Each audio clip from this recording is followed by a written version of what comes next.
fro emu na ene ye de beko eye Abrantee College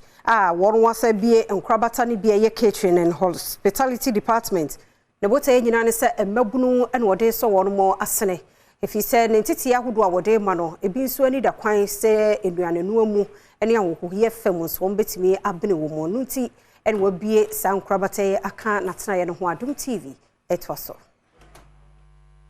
Abrantee College, a vocational training institute, ya womo shase afia pem ahankoro ne aduokunu no mu na womo ani swade hunu ene se obetete emabuno ewo ensano adwuma mu sese watimi akere enipa bese empem du ade a womo akasa ebie wadwuma isan sese enuane noa ene akwansra ho adwuma adoso enti tuko yimpanimfo ebie Catering and Hospitality department a wode betete emabuno no ewo aduane ye emu. Executive director ya woda Abrantee College ano eye Ken David Thompson na nchirimu sei ene wode etudwa. Who says sister could do not see the Adriani account because who say coffee bomu bisa yenye catering yenye hospitality and unti ya kompai bomu na misweti esufre and February 20th yetumi ebie catering nano na Catering and Hospitality department no yebeye cookery yeye baking yeye sugar craft and now say icing techniques yeye decoration so akaho it is 4 major areas in the Adom Catering department no na and also so no you full time ne part time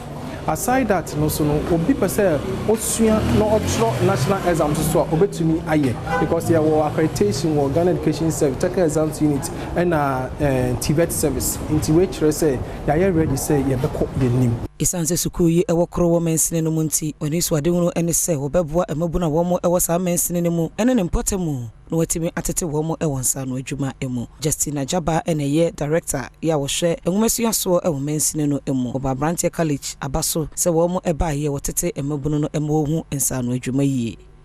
ye hwe emabun nkwala ne so amwe GHS mu wie sa na eye ni je so mbeba han sa ba be nyansa no adwuma na no aboa o matimi enya adwuma ye no man konante banche so ba kwakope adwuma bi ayana so obi na emo mu bibi ye na emo mu bre a mo be fi hanum sei akono no mo anya bibi a mo betimi de o nsa aye na ankoba ne so mbetwen so obi na emma won adwuma na